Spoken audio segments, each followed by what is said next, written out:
let's talk about the main event. We're going to review three 40-year-old men are going to review The Housemaid. Why you gotta say it like that, man? Because I think it's humorous. You know why we watched it. You know why I watched it. I know why you watched it. It was a good 10 minutes while I was like, ooh, this is why we watch this movie. Exactly.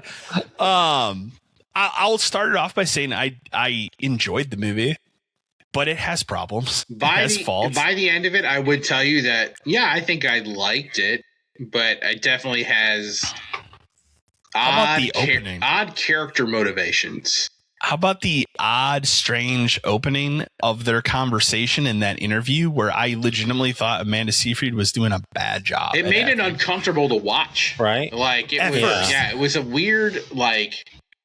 Their exchange is just really bizarre at the beginning of that movie. But it plays into her... It has a point. The payoff of it is very good. Like, again, like, you know, we'll probably get into some spoilery type stuff, but, like...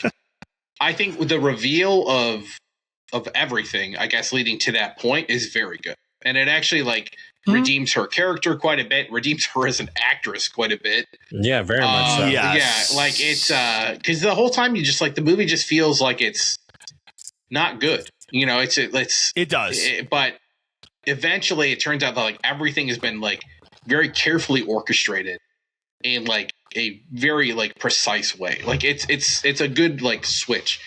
After that point, though, I think the movie kind of falls apart because everything's a little too convenient by the end of the movie. There's a very, like, big coincidence at the end of this movie that is very eye-rolling. Like, just the odds that it would be what happens is like... But there's other things that have to fall in place for this to all work. And some of them are just too coincidental and too, like, character motivations change throughout the movie. Like, you can tell pretty early on that, like, something is wrong with the husband. Like, you could tell I got that vibe almost immediately when he's introduced to her. I'm like, something's wrong. So. And then, like, you're like, okay, they're probably going to sleep together at some point. And then, of course, they do. But the problem with that is like, her motivations to do it are insane. Because it's not a 100%. Like, from her standpoint, it's not a win situation. No, like, not at all. She has to live here. She has to have this job, and she throws it all away, knowing what she's doing. But then, of course, it turns out, you know, that the wife set the whole thing up anyway. Which, again, like, every time one of those things happens, where it's almost like Gone Girl. Yeah, but every time one of those things happens where she's like, I need you to pick her up. And then she goes to pick her up, and it's like, why would you pick her up? I told you she's doing this. Or I need you to get these tickets for this. And then, I got the tickets. Why would you get these tickets? I told you this.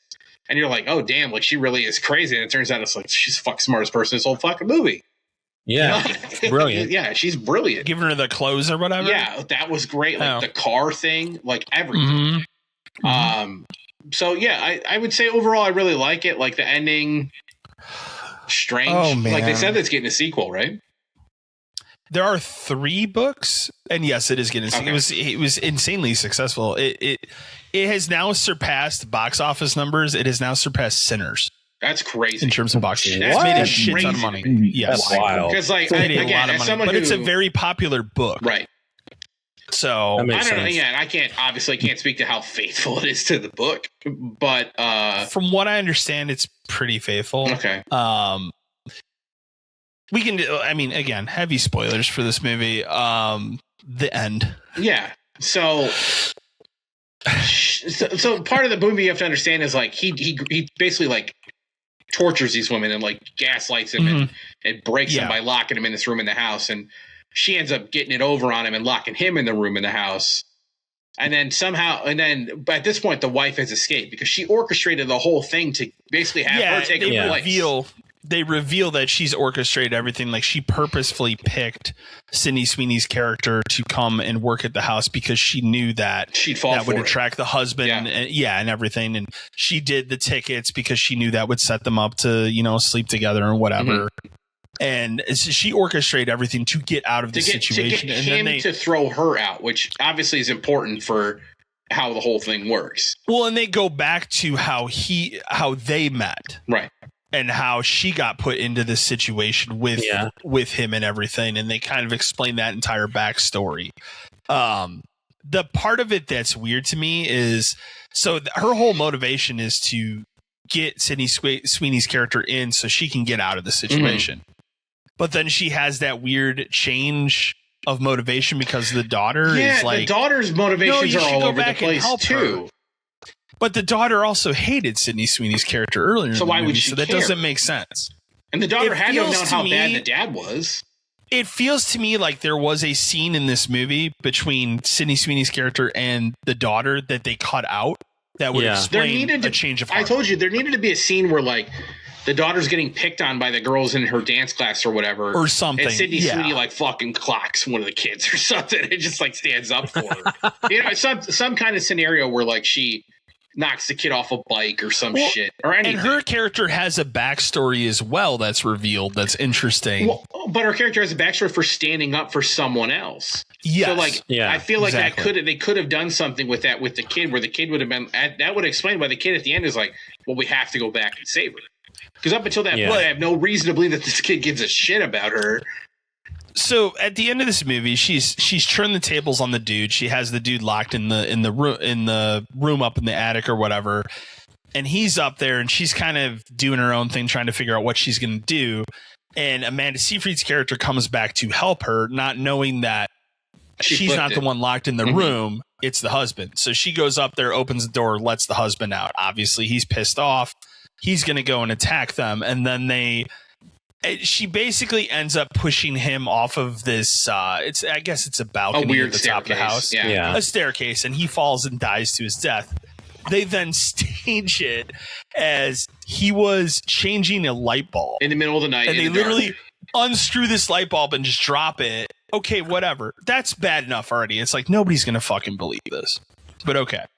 So you get to and. Yeah, Amanda Seyfried's character tells Sydney Sweeney, like, go ahead and leave, get out of here, whatever. I'll take care of the cops.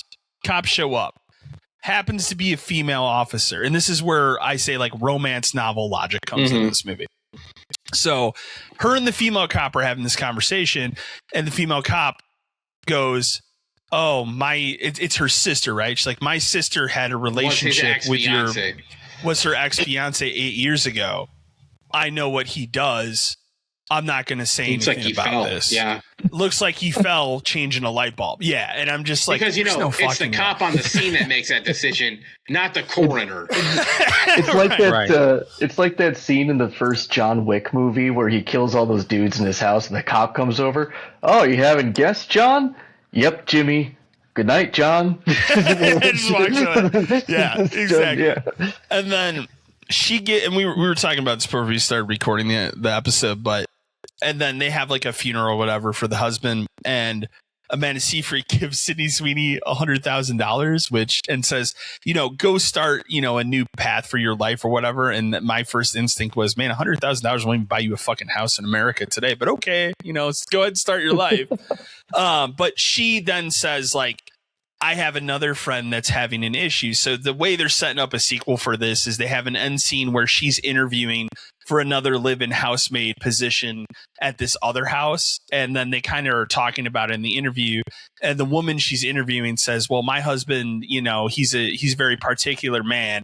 And she reaches to go grab something. You can see a bruise on her arm. It's set up that like she's now a hitman for this kind of shit. She's basically like a vigilante hitman, housemaid character or whatever, which like fine, whatever. I told you at the end, I was like, yeah, I'll watch another one of these. But so my question is, so at the end where she's interviewing as the new live-in nanny for the new people, does it look like she's in the same house? No, kind of, right? I mean, a little bit, but I mean, if you're thinking like it's a neighborhood, but the way because they cut behind, I thought the same thing too, but they cut to a shot behind her when it's not the same layout for the room that was behind her. But I thought the same thing for a minute too. But, also, does it feel like Amanda Seyfried, like the house that she was living, does that really feel like a house that would be a live-in house for a maid? I mean, that dude was loaded, but the dude was loaded. So they were loaded, for sure. And obviously, if he thinks she's actually crazy and messing the house up like she was pretending to do, I guess it kind of makes sense. But I mean, what I did enjoy about the movie is like there's a lot of things where you can, once you get the reveal, even though the reveal is a little telegraphed, once you get it, you can go back and there's a lot of little things that like she says or does that like allude to what happened to her before. Well, like my favorite part was when they were checking the attic room and she's really trying to open that window. And then Amanda Seyfried comes in and she goes, trust me, that window doesn't open. I know it doesn't open. Yeah. It's because she was locked in there for a month or whatever. I told you the craziest one that I never put together until I sent you that thing was the hair on that lamp. Yeah, it looks like it. I don't know if that's intended, but it definitely could be. It definitely looks like, because there's a part when Amanda Seyfried's character is locked in there and he starts going through his, control fetish, whatever the guy has. Kind of thing. Yeah, he makes her pluck out a bunch of her hair. And then what somebody pointed out, like online or whatever, is that the chandelier that's hanging there, it's all her hair tied up as tassels.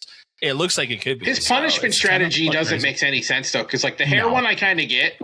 The hair one I kind of get, right? But the Sydney Sweeney one, he makes her cut herself like 20-something times. With that China plate. With a China plate. And it's like, I don't understand that because like, that's not something she's going to be easily able to explain away, that she's got all these fucking scars on her stomach for the rest of her life. But also like, what happened? I fell on a China plate 27 times in a row. Well, and then you get into the logic part of that movie where like he comes in there and she overpowers him and leaves, but it's like she has 27 cuts on her fucking abdomen. Do you know how much that would hurt? She's bleeding. And she's running around bending over. Remember, she's like peel her shirt up because it's stuck to her because she's bleeding so damn much. There's no fucking way. The concept of it is crazy. Hey. It's movie magic. Over yourself. Stop ruining my experience, man. Sometimes I really fucking hate movie magic because it doesn't make any fucking sense. Yeah, overall, it reminded me of the silly thrillers from the 90s. Yes. It's kind of movie you don't get in the theaters like that anymore at all. And it was a 7 out of 10 for me, and I would watch this. It's fair. Yeah, so, I'd watch it. Yeah.